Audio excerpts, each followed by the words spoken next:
Hello everyone. இன்னைக்கு நம்ம compound microscope தான் பார்க்க போகிறோம். காம்பவுண்ட் மைக்ரோஸ்கோப்புங்கிறது நம்ம ஒரு பொருளை பெருசாக பார்க்கறதுக்கு யூஸ் பண்ணுற ஒரு இன்ஸ்ட்ருமெண்ட். இந்த மைக்ரோஸ்கோப் வந்து 2 சிம்பிள் மைக்ரோஸ்கோப்பை வச்சு தயாரிக்கிறாங்க. ஒரு சிம்பிள் மைக்ரோஸ்கோப்பில் ஒரே ஒரு லென்ஸ் தான் இருக்கும். ஸோ 2 சிம்பிள் மைக்ரோஸ்கோப் யூஸ் பண்ணுறனால இதில் 2 லென்ஸ் இருக்கும். இலுமினேட்டிங் சோர்ஸ்னால் ஒளி வீசுகின்ற ஒரு பொருள். இது வந்து லைட்டை வச்சு ஆப்ஜெக்டை பெருசாக காட்டுறனால இதை நம்ம லைட் மைக்ரோஸ்கோப்புன்னு சொல்லுவோம். ஃபஸ்ட்டு நம்ம மைக்ரோஸ்கோப்போட ஸ்ட்ரக்சர் பார்க்கலாம். மைக்ரோஸ்கோப்பில் ரிஃப்ளெக்டிங் மிரர்னு ஒன்று இருக்கும். இது வந்து லைட்டை ஆப்ஜெக்ட் மேலே பிரதிபலிக்க உதவும். நெக்ஸ்ட் பார்ட் வந்து கண்டென்சர். இந்த கண்டென்சர் என்ன பண்ணுன்னா மிரரில் இருந்து வர லைட்டை ஆப்ஜெக்ட் மேலே ஃபோக்கஸ் பண்ணுறதுக்கு ஹெல்ப் பண்ணும். கண்டென்சர் கிட்ட டயப்ரம்னு ஒரு ரீஜன் இருக்கும். அதை நம்ம அட்ஜஸ்ட் பண்ணுறனால நம்ம எவ்வளோ லைட் அந்த ஆப்ஜெக்ட் மேலே படணுங்கிறத நம்ம வந்து அட்ஜஸ்ட் பண்ணலாம். Next objective lens. ஆப்ஜெக்ட் பக்கத்தில் இருக்கிற லென்ஸை நம்ம ஆப்ஜெக்டிவ் லென்ஸுன்னு சொல்லுவோம். இது ஆப்ஜெக்டை பெருசாக காட்டுறதுக்கு ஹெல்ப் பண்ணும். நம்ம மைக்ரோஸ்கோப்பில் ப்ரொடியூஸ் ஆன இமேஜை பார்க்குற இடத்த நம்ம ஐபீஸ்ன்னு சொல்லுவோம். இந்த ஐபீஸ்லையும் லென்ஸ் இருக்கும்.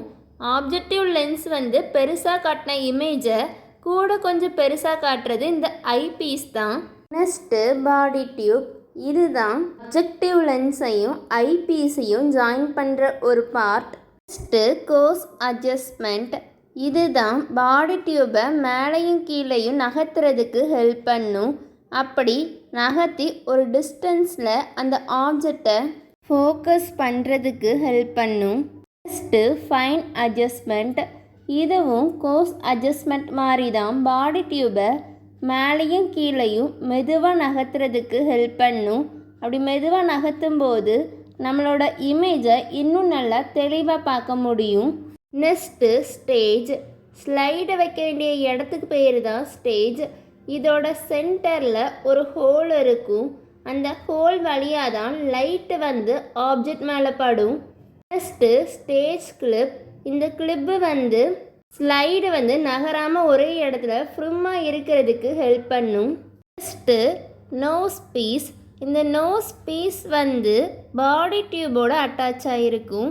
இந்த நோஸ் பீஸ் கிட்ட தான் 3 அப்ஜெக்டிவ் லென்ஸ் இருக்கும்.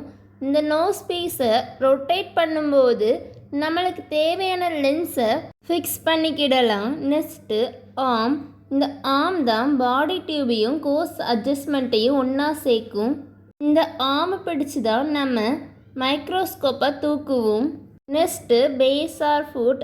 இது வந்து மைக்ரோஸ்கோப்பை ஒரு பொசிஷனில் வைக்கிறதுக்கு ஹெல்ப் பண்ணும். Next inclination joint. இது வந்து ஆர்மையும் பேஸையும் அட்டாச் பண்ணும். Next principal.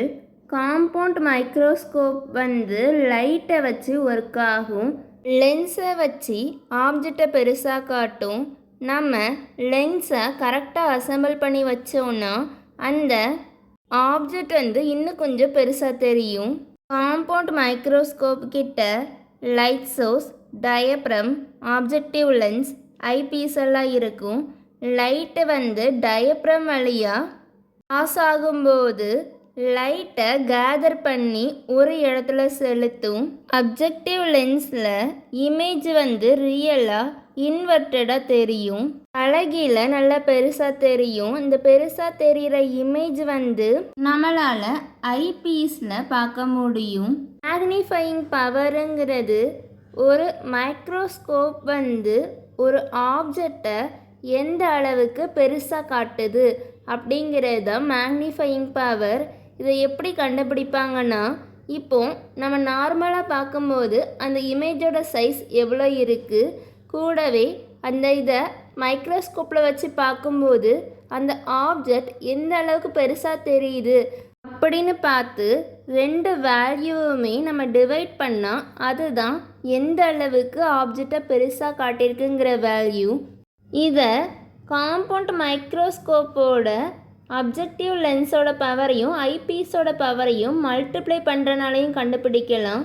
இப்போது அப்ஜெக்டிவ் லென்ஸோட பவர் வந்து 100 இருந்துச்சுன்னா ஐபீஸோட பவர் 10 இருந்துச்சுன்னா ரெண்டையும் மல்டிப்ளை பண்ணால் 1000. அந்த ஆப்ஜெக்ட் வந்து 1000 டைம்ஸ் பெருசாக காட்டுதுன்னு அர்த்தம்.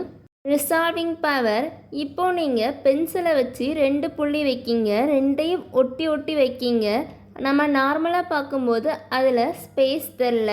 இதுவே மைக்ரோஸ்கோப்பில் பார்க்கும்போது அது 2 தனித்தனி ஆப்ஜெக்டாக காட்டுது. அதுதான் ரிசால்விங் பவர். ரொம்ப ஸ்மால் டிஸ்டன்ஸை நம்மளால் பார்க்க முடியுதுல்ல, அதுதான் ரிசால்விங் பவர். நம்ம ரிசால்விங் பவரை எப்படிலாம் இன்க்ரீஸ் பண்ணலான்னா, நம்ம நியூமரிக்கல் அப்பச்சரை ஹை பண்ணும்போது, நியூமரிக்கல் அப்பச்சருங்கிறது லென்ஸில் எந்த அளவுக்கு லைட் வந்து கேதர் ஆகுது, ஒன்று சேருது, அதுதான் நியூமரிக்கல் அப்பச்சர். நியூமரிக்கல் அப்பச்சரை ஹை பண்ணும்போது ரிசால்விங் பவர் வந்து இன்க்ரீஸ் ஆகும். கண்டென்சரை ஃபுல்லாக ஓப்பன் பண்ணும்போது இன்க்ரீஸ் ஆகும். கூடவே ஷார்ட்டர் வேவ்லென்த் ஆஃப் லைட்டாக இருக்கும்போது ஆயில் மாதிரி இருக்கிற ஃப்ளூயிட் வந்து ஆப்ஜெக்ட் மேலே ஃபுல்லாக படும்போது நம்மளோட மைக்ரோஸ்கோப்போட ரிசால்விங் பவர் வந்து இன்க்ரீஸ் ஆகும். நியூமரிக்கல் அப்பச்சருங்கிறது லைட்டு வந்து லென்ஸ் மேலே எந்த அளவுக்கு ஒன்றா கூடுது அப்படிங்கிறது தான் நியூமரிக்கல் அப்பச்சர். நியூமரிக்கல் அப்பச்சர் எவ்வளோ இருக்கும்னா 0.25 இருந்து 1.4 வரைக்கும் இருக்கும். ஹையர் நியூமரிக்கல் அப்பச்சருங்கிறது லைட்டு வந்து நல்லா கேதர் ஆகுதுன்னு அர்த்தம். ரிசால்விங் பவர் வந்து நல்லா ஹையாக இருக்குன்னு அர்த்தம். ஆப்ஜெக்ட் வந்து ரொம்ப பக்கத்தில் இருந்தாலும் நியூமரிக்கல் அப்பச்சர் வந்து ஹையாக இருக்கும். நியூமரிக்கல் அப்பச்சர் வேல்யூ வந்து 1க்கு மேலே போச்சுன்னா அதில் ஆயில் மாதிரி இருக்கிற ஃப்ளூயிட் யூஸ் பண்ணியிருக்காங்கன்னு அர்த்தம். Thank you. Thanks for watching. Don't forget to subscribe.